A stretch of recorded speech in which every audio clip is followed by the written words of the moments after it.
जय श्री राम, जय सनातन संस्कृति, जय भारत। मित्रों, हम लोग घटोत्कच वध का जो है अध्ययन कर रहे हैं और आज के शीर्षक है सोमदत्त और सात्यकी का युद्ध, सोमदत्त की पराजय, घटोत्कच और अश्वत्थामा का युद्ध और अश्वत्थामा द्वारा घटोत्कच के पुत्र का, एक अक्षौहिणी राक्षस सेना का तथा द्रुपद पुत्रों का वध एवं पांडव सेना की पराजय।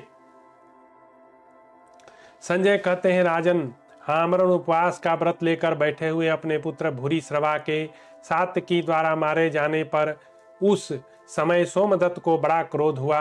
उन्होंने सात्यकी से इस प्रकार कहा, सात्वत, पूर्व काल में महात्माओं तथा देवताओं ने जिस क्षत्रिय धर्म का साक्षात्कार किया है उसे छोड़कर तुम लुटेरों के धर्म में कैसे प्रवृत्त हो गए।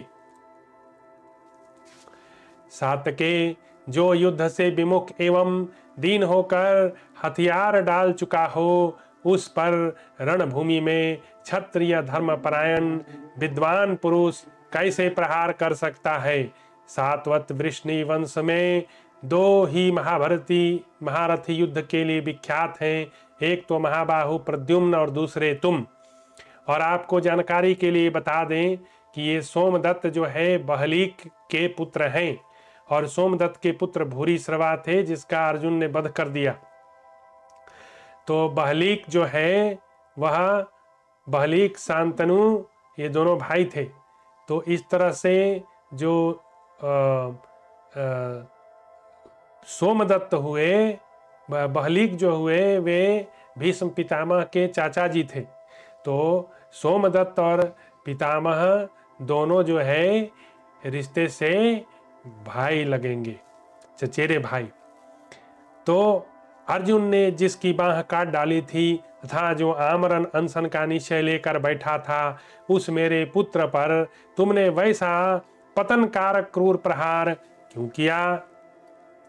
ओ दुराचारी मूर्ख, उस पाप कर्म का फल तुम इस युद्ध स्थल में प्राप्त करो। आज मैं पराक्रम करके एक बाण से तुम्हारा सिर काट डालूंगा। वृष्णिकुल कलंक सात्वत, मैं अपने दोनों पुत्रों की तथा यज्ञ और पुण्य कर्मों की शपथ खाकर कहता हूँ, यदि आज रात्रि बीतने के समय ही पहले ही कुंती पुत्र अर्जुन से आरक्षित होने पर अपने को वीर मानने वाले तुम्हें पुत्रों और भाइयों सहित न मार डालूं तो घोर नरक में पड़ूं। ऐसा कहकर महाबली सोमदत्त ने अत्यंत कुपित हो उच्च स्वर से शंख बजाया और सिंहनाद किया। तब कमल के समान नेत्र और सिंह के सदृश दांत वाले दुधर्ष वीर सात्यकी भी अत्यंत कुपित हो सोमदत्त से इस प्रकार बोले, कौरवे, तुम्हारे या किसी दूसरे के साथ युद्ध करते समय मेरे हृदय में किसी तरह का कोई भय नहीं होगा। कौरव, यदि सारी सेना से सुरक्षित हो तुम मेरे साथ युद्ध करोगे तो भी तुम्हारे कारण मुझे कोई व्यथा नहीं होगी। मैं सदा क्षत्रिय चित्त आचार में स्थित हूँ। युद्ध ही जिसका सार है तथा दुष्ट पुरुष ही जिसे आदर देते हैं, ऐसे कटुवाक्य से तुम मुझे डरा नहीं सकते। नरेश्वर, यदि मेरे साथ तुम्हारी युद्ध करने की इतनी इच्छा है तो निर्दयता पूर्वक पैने बाणों द्वारा मुझ पर प्रहार करो, मैं भी तुम पर प्रहार करूंगा। महाराज, तुम्हारा वीर भारती पुत्र भूरिश्रवा मारा गया। भाई के दुख से दुखी होकर सल भी वीर गति को प्राप्त हुआ।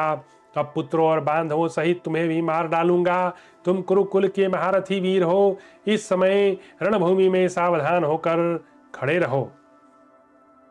जिन महाराज युधिष्ठिर में दान, दम, शौच, अहिंसा, लज्जा, धृति, क्षमा आदि सारे सद्गुण अविनश्वर भाव से सदा विद्यमान है, अपनी ध्वजा में मृदंग का चिन्ह धारण करने वाले उन्हीं धर्मराज के तेज से तुम पहले ही मर चुके हो। अतः कर्ण और शकुनी के साथ ही उस युद्ध स्थल में तुम विनाश को प्राप्त होगे।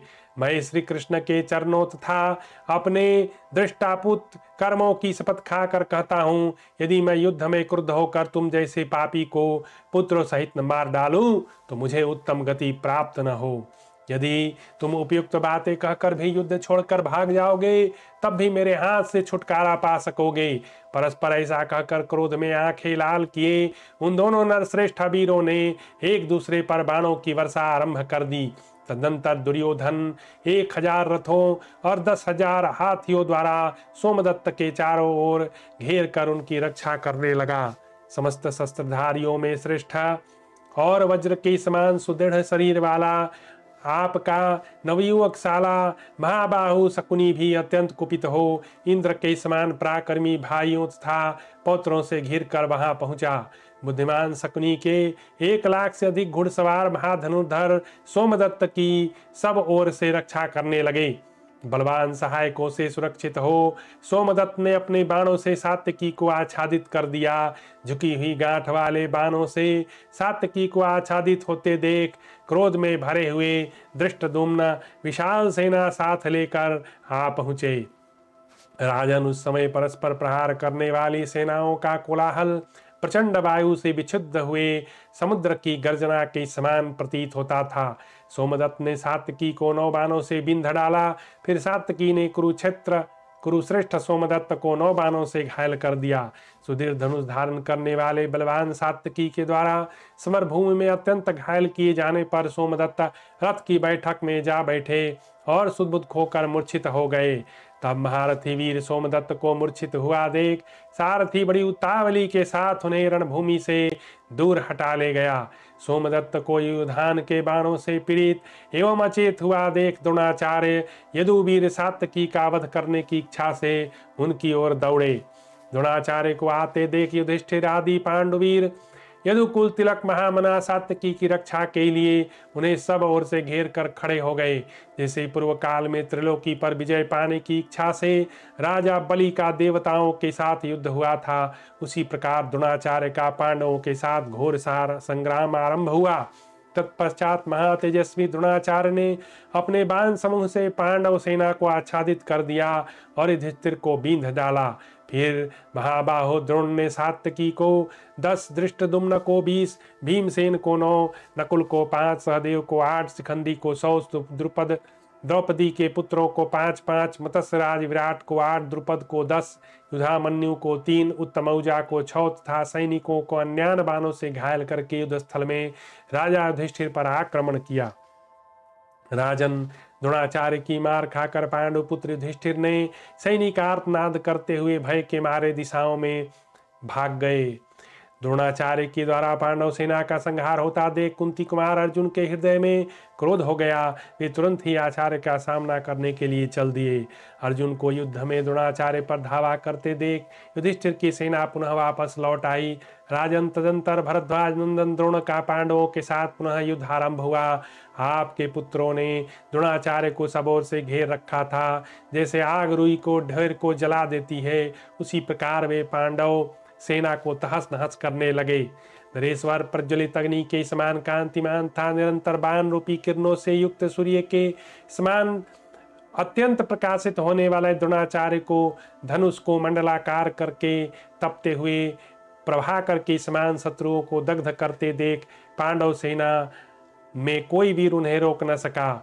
जो योद्धा पुरुष द्रोणाचार्य के सामने खड़ा होता उसी का सिर काटकर द्रोणाचार्य के बाण धरती में समा जाते। इस प्रकार महात्मा द्रोण के द्वारा मारी जाती हुई पांडव सेना पुनः भयभीत हो सब साथी अर्जुन के देखते देखते भागने लगी। भरत नंदन रात में द्रोणाचार्य के द्वारा अपनी सेना को भगाई हुई देख अर्जुन ने श्री कृष्ण से कहा, आप द्रोणाचार्य के रथ के समीप चलिए। तब दशाहर कुलनंदन श्री कृष्ण ने चांदी गोदुग्ध कुंद पुष्प तथा चंद्रमा के समान श्वेत कांति वाले घोड़ों को द्रोणाचार्य के रथ की ओर हाँका। अर्जुन को द्रोणाचार्य का सामना करने के लिए जाते देख भीमसेन ने भी अपने सारथी से कहा, तुम द्रोणाचार्य की सेना की ओर मुझे ले चलो। भरत श्रेष्ठ उनके सारथी विशोक ने उनकी बात सुनकर सत्य प्रतिज्ञ अर्जुन के पीछे अपने घोड़ों को बढ़ाया। महाराज, उन दोनों भाइयों को द्रोणाचार्य की सेना और युद्ध के लिए उद्यत होकर जाते देख पांचाल, सृंजय, मत्स्य चेदी, कारूस, कौशल तथा कई महारथियों ने भी उन्हीं का अनुसरण किया। राजन, फिर तो वहां रोंगटे खड़े कर देने वाले घोर संग्राम हो गया। अर्जुन ने द्रोणाचार्य की सेना के दक्षिण भाग को, भीमसेन ने वाम भाग को अपना लक्ष्य बनाया। उन दोनों भाइयों के साथ विशाल रथ तथा सेनाएं थी। राजन पुरुष सिंह भीमसेन और अर्जुन को द्रोणाचार्य पर धावा करते देख धृष्टद्युम्न और महाबली सात्यकी भी वहां आ पहुंचे। महाराज, उस समय परस्पर आघात प्रतिघात करते हुए उन सैन्य समूहों का कोलाहल प्रचंड वायु से विक्षुब्ध हुए समुद्र की गर्जना के समान प्रतीत होता था। नरेश्वर द्रोणपुत्र अश्वत्थामा सोमदत्त कुमार भूरिश्रवा के वध से अत्यंत कुपित हो उठा था। उसने युद्ध स्थल में सात्यकी को देखकर उनके वध का निश्चय करके उन पर आक्रमण किया। अश्वत्थामा को सिनीपुत्र के रथ की ओर जाते देख अत्यंत कुपित हुए भीमसेन के पुत्र घटोत्कच ने अपने शत्रु को रोका। घटोत्कच जिस विशाल रथ पर बैठकर आया था वह काले लोहे का बना हुआ था, अत्यंत भयंकर था। उसके ऊपर रीछ की खाल मढ़ी थी। उसके भीतरी भाग की लंबाई 30 नल्व 12 हाथ थी। उसमें यंत्र कवच जड़े थे। चलते समय उससे मेघों की भारी घटा के समान गंभीर शब्द होता था। उसमें हाथी जैसे विशाल काय वाहन जुते हुए थे, जो वास्तव में न घोड़े और न हाथी थे। उस रथ की ध्वजा डंडा बहुत ऊंचा था। वह ध्वज पंख और पंजे फैलाकर आंखें फाड़ फाड़ कर देखने और कूंजने वाले एक गिरधराज से सुशोभित था। उसकी पताका खून से भीगी थी और उस रथ को आंतों की माला से विभूषित किया गया था। ऐसे 8 पहियों वाले विशाल रथ पर बैठा हुआ घटोत्कच भयंकर रूप वाले राक्षसों की एक अच्छानी सेना से घिरा हुआ उस समस्त सेना में अपने हाथों से शूल, मुग्दर, पर्वत शिखर और वृक्ष ले रखे थे। प्रत्येक प्रलय काल में दंडकारी यमराज के समान विशाल धनुष उठाए घटोत्कच को देखकर समस्त राजा व्यथित हो गए। वह देखने में पर्वत शिखर के समान जान पड़ता था। उसका रूप भयानक होने के कारण सबको भयंकर प्रतीत होता था। उसका मुख यूं ही बड़ा भीषण था, किंतु दाढ़ों के कारण और भी विकराल था। उसके कान कील या खूंटे के समान जान पड़ते थे। थोड़ी बहुत बड़ी थी। बाल ऊपर की ओर उठे थे। आंखें डरावनी थी। मुख आग के समान प्रज्वलित थी। पेट भीतर की ओर धंसा था। उसके गले का छेद बहुत बड़े गड्ढे के समान था। सिर के बाल किरीट के ढके हुए थे। वह मुंह बाए हुए यमराज के समान समस्त प्राणियों के मन में त्रास उत्पन्न करने वाला था। शत्रुओं को क्षुब्ध कर देने वाले प्रज्वलित अग्नि के समान राक्षस राज घटोत्कच को विशाल धनुष उठाते आते देख आपके पुत्र की सेना भय से पीड़ित एवं क्षुब्ध हो उठी। मानो वायु से विक्षुब्ध हुई गंगा में भयानक भंवरे और ऊंची ऊंची लहरें उठ रही हो। घटोत्कच के द्वारा किए हुए सिंहनाद से भयभीत हो हाथियों के पेशाब झड़ने लगे। मनुष्य भी अत्यंत व्यथित हो गए। तदनंतर उस रणभूमि में चारों ओर संध्या काल से ही अधिक बलवान हुए राक्षसों द्वारा की हुई पत्थरों की बड़ी भारी वर्षा होने लगी। लोहे, चक्र, भुषुंडी, प्रास, तोमर, शूल, शतघ्नी, पाटिस आदि शस्त्र अविराम गति से गिरने लगे। उस अत्यंत भयंकर उग्र संग्राम को देखकर समस्त नरेश, आपके पुत्र और कर्ण या ये सभी पीड़ित हो संपूर्ण दिशाओं में भाग गए। उस समय वहां अपने अस्त्र बल पर अभिमान करने वाला एकमात्र द्रोण कुमार स्वाभिमानी अश्वत्थामा तनिक भी व्यथित नहीं हुआ। उसने घटोत्कच की रची हुई माया अपने बाणों से नष्ट कर दी। माया नष्ट हो जाने पर अमरस में भरे हुए घटोत्कच ने बड़े बाण भयंकर छोड़े। वे सभी बाण अश्वत्थामा के शरीर में घुस गए। जैसे क्रोधातुर सर्प बड़े वेग से बाबी में घुसता है, उसी प्रकार शिला पर किए हुए वे सुवर्णमय पंख वाले शीघ्रगामी बाण कृपी कुमार को विदीर्ण करके खून से लथपथ हो धरती में धस गए।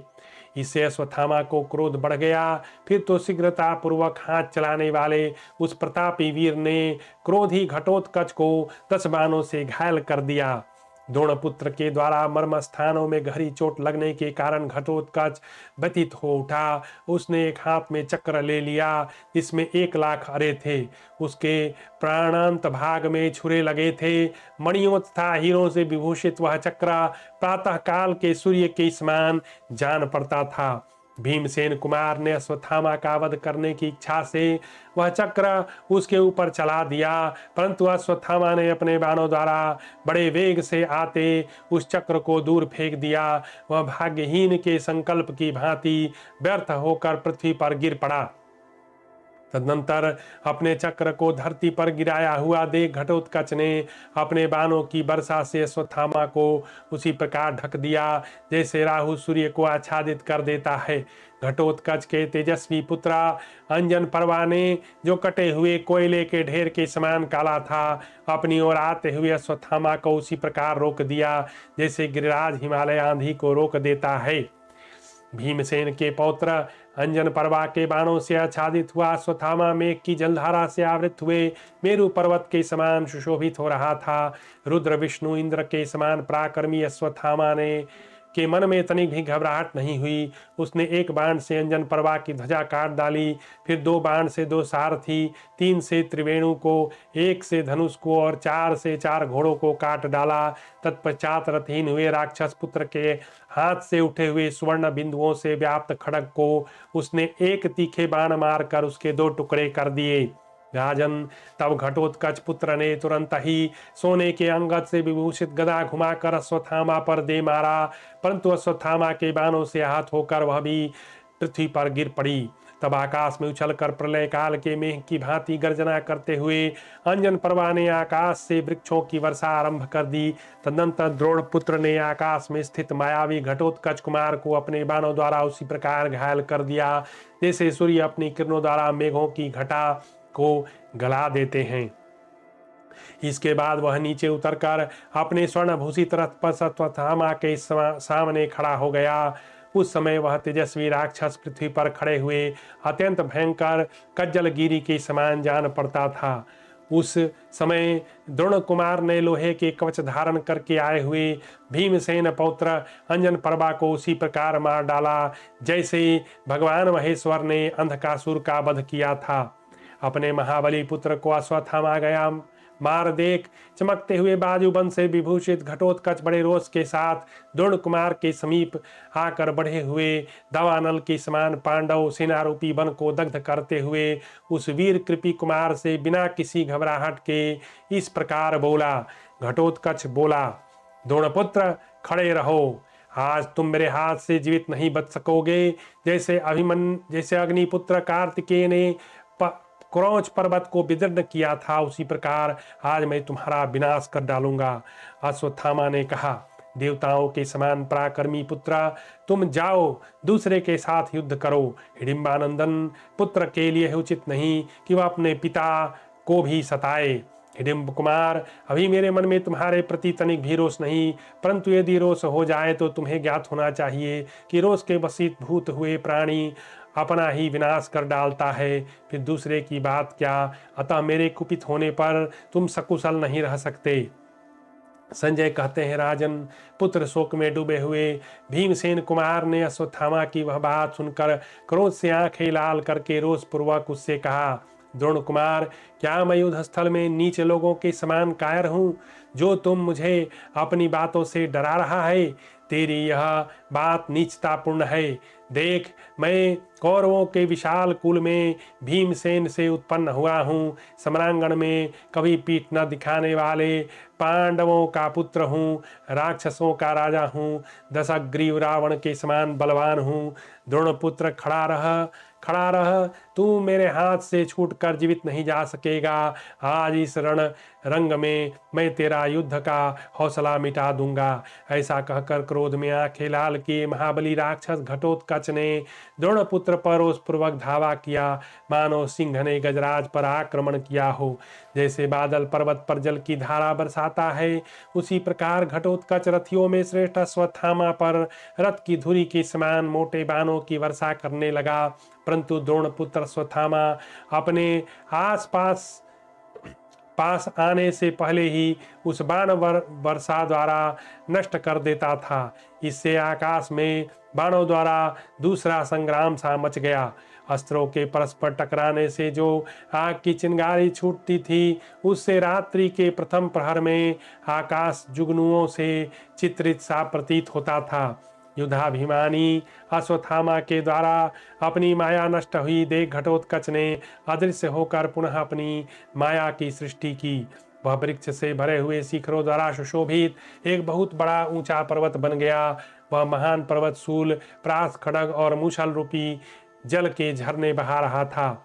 अंजनगिरी के समान उस काले पहाड़ को देखकर और वहां से गिरने वाले बहुतेरे अस्त्रों से घायल होकर भी द्रोण कुमार अश्वत्थामा व्यथित नहीं हुआ। तदनंतर द्रोण कुमार ने हंसते हुए से वज्रास्त्र को प्रकट किया। उस अस्त्र का आघात होते ही वह पर्वतराज तत्काल अदृश्य हो गया।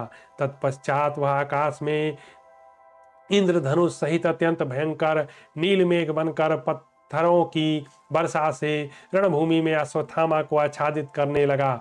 तब अस्त्रवेत्ताओं में श्रेष्ठ द्रोण कुमार ने वैवास्त्र का संहान करके वहां प्रकट हुए नीलमेघ को नष्ट कर दिया।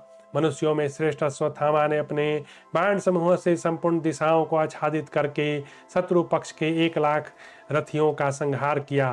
तत्पश्चात अश्वत्थामा ने देखा घटोत्कच बिना किसी घबराहट के बहुत से राक्षसों से घिरा है, पुनः रथ पर आरूढ़ हो रहा है।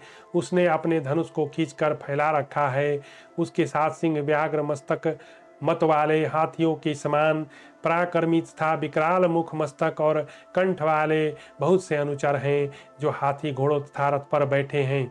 उसके अनुचरों में राक्षस, यातुधान तथा तामस जाति के लोग हैं जिनका पराक्रम इंद्र के समान है। नाना प्रकार के अस्त्र शस्त्र धारण करने वाले, भांत भांत के कवच आभूषणों से विभूषित, महाबली भयंकर सिंहनाद करने वाले, क्रोध से घूरते हुए नेत्रों वाले बहुसंख्यक रण दुर्मद राक्षस घटोत्कच की ओर से युद्ध के लिए उपस्थित हैं। यह सब देखकर दुर्योधन विषादग्रस्त हो रहा है। इन सब बातों पर दृष्टिपात करके अश्वत्थामा ने आपके पुत्र से कहा, दुर्योधन, आज तुम चुपचाप खड़े रहो। तुम्हें इंद्र के समान पराक्रमी इन राजाओं तथा अपने वीर भाइयों के साथ तनिक भी घबराना नहीं चाहिए। राजन, मैं तुम्हारे शत्रुओं को मार डालूंगा, तुम्हारी पराजय नहीं हो सकती। इसके लिए मैं तुमसे सच्ची प्रतिज्ञा करता हूँ। तुम अपनी सेना को आश्वासन दो। दुर्योधन बोला, गौतमी नंदन, तुम्हारा यह हृदय विशाल है कि तुम्हारे द्वारा इस कार्य को होना है, मैं अद्भुत नहीं मानता। हम लोगों पर तुम्हारा बहुत अनुराग है। संजय कहते हैं, राजन, अश्वत्थामा से ऐसा कहकर दुर्योधन संग्राम में शोभा पाने वाले घोड़ों से युक्त 1,000 रथों द्वारा घिरे हुए शकुनी से इस प्रकार बोला, मामा, तुम 60,000 रथियों की सेना साथ लेकर अर्जुन पर आक्रमण करो। कर्ण, वृषसेन, कृपाचार्य, नील, उत्तर दिशा के सैनिक, कृतवर्मा, पुरुमित्र, सुतापन, दुशासन, निकुंभ, कुंडभेदी, पराक्रमी, पुरंजय, दृढ़रथ, पातकी, हेमकंपन, शल्य, अरुणी, इंद्रसेन, संजय, विजय, जय, कमलाक्ष, परकार्थी, जयवर्मा और सुदर्शन, ये सभी महारथी वीर तथा 60,000 पैदल सैनिक तुम्हारे साथ जाएंगे। मामा, जैसे देवराज इंद्र असुरों का संहार करते हैं, उसी प्रकार तुम भीमसेन, नकुल, सहदेव तथा धर्मराज युधिष्ठिर का वध कर डालो। मेरी विजय की आशा तुम पर ही अवलंबित है। मातुल द्रोण कुमार अश्वत्थामा ने कुंती कुमारों को अपने बाणों द्वारा विदीर्ण कर डाला है, उनके शरीर को छत विछत कर दिया है। इस अवस्था में असुरों का वध करने वाले कुमार कार्तिक की भांति तुम कुंती पुत्रों को मार डालो। राजन, आपके पुत्र ऐसा कहने पर सुबल पुत्र शकुनी अपने पुत्रों को प्रसन्न करने तथा पांडवों को दग्ध कर डालने की इच्छा से शीघ्र ही युद्ध के लिए चल दिया। तन रणभूमि में रात्रि के समय द्रोण कुमार अश्वत्थामा तथा राक्षस घटोत्कच का इंद्र और प्रहलाद के समान अत्यंत भयंकर युद्ध हुआ। उस समय घटोत्कच ने अत्यंत कुपित होकर विष और अग्नि के समान भयंकर 10 सुदृढ़ बाणों द्वारा कृपी कुमार अश्वत्थामा की छाती में गहरा आघात किया।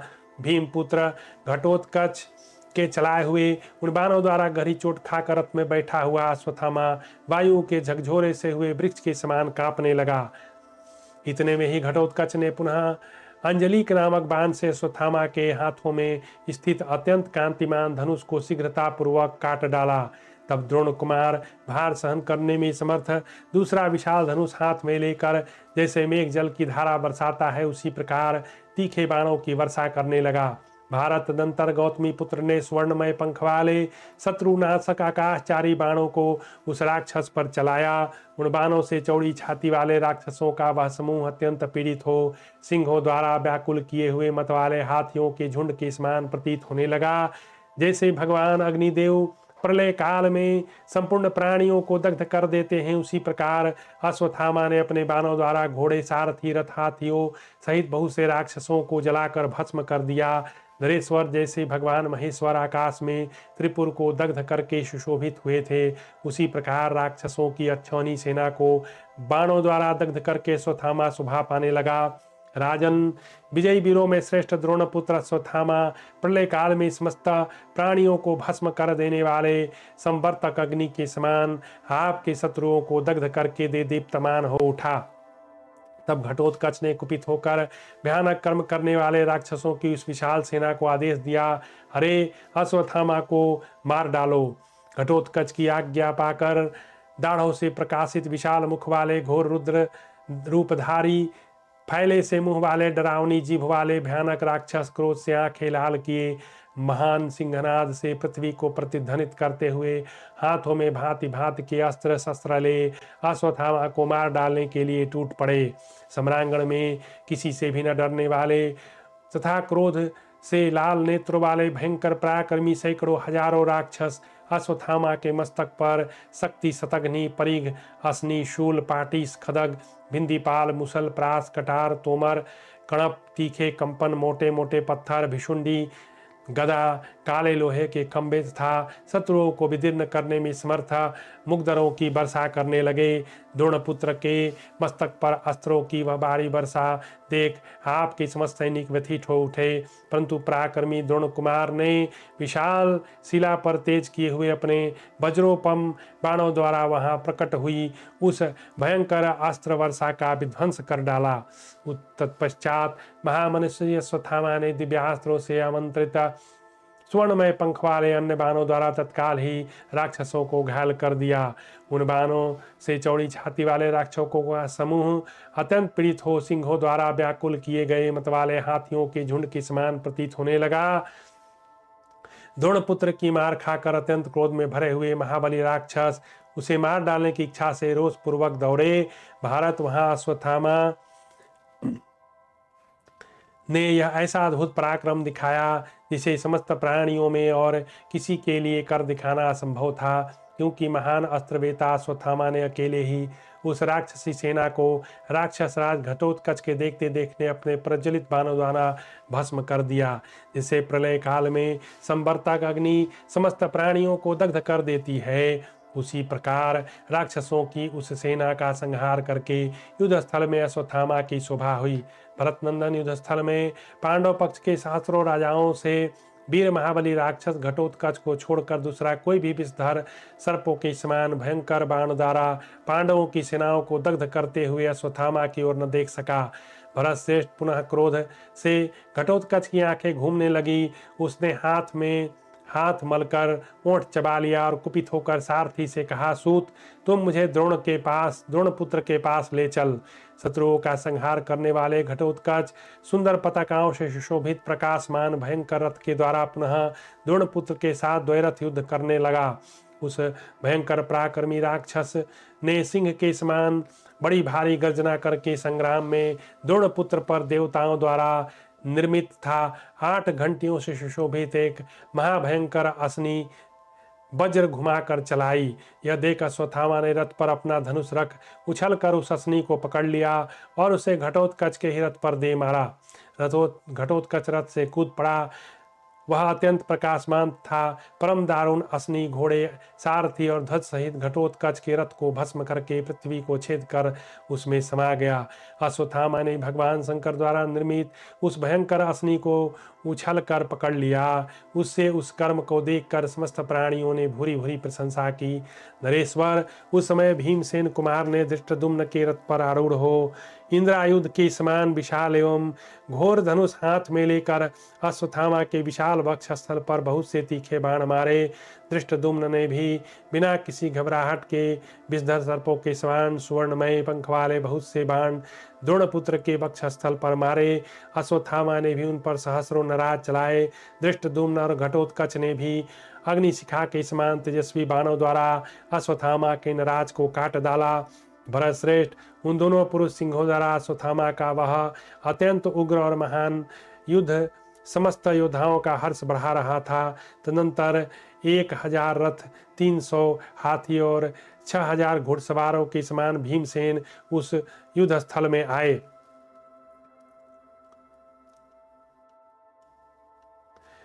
राक्षसों का वध करके बाणों द्वारा अश्वत्थामा ने घटोत्कच को पीड़ित कर दिया। फिर उस महाबली वीर ने अत्यंत कुपित होकर अपने नराचों से भीमसेन और धृष्टद्युम्न सहित समस्त कुंती कुमारों को घायल करके द्रुपद पुत्र सुरथ को मार डाला। तत्पश्चात उसने रण क्षेत्र में द्रुपद कुमार शत्रुंजय, बलानीक, जयानीक और जयाश्व को भी मार गिराया। आर्य, इसके बाद द्रुपद कुमार ने राजा श्रुतवाहन को भी यमलोक पहुंचा दिया। फिर दूसरे, तीसरे और सुंदर पंख वाले बाणों द्वारा हेममाली, पुष्पवृद्ध और चंद्रसेन का भी वध कर डाला। तदनंतर 10 बाणों से उसने राजा कुंती भोज के 10 पुत्रों को काल के गाल में डाल दिया। इसके बाद अत्यंत क्रोध में भरे हुए अश्वत्थामा ने एक सीधे जाने वाले अत्यंत भयंकर एवं उत्तम बाण द्वारा संधान करके धनुष को कान तक खींचकर उसे शीघ्र ही घटोत्कच को लक्ष्य करके छोड़ दिया। वह बाण घोर यमदंड के समान था। पृथ्वीपते, वह सुंदर पंखों वाला महाबाण उस राक्षस का हृदय विदीर्ण करके शीघ्र ही पृथ्वी में समा गया।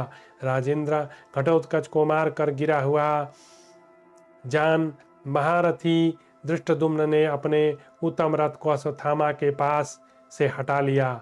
नरेश्वर, फिर तो युधिष्ठिर की सेना के सभी नरेश युद्ध से विमुख हो गए। उस सेना को परास्त करके वीर द्रोणपुत्र रणभूमि में गर्जना करने लगा। भारत, उस समय संपूर्ण प्राणियों में अश्वत्थामा का बड़ा समादर हुआ। आपके पुत्र ने भी उसका बड़ा सम्मान किया।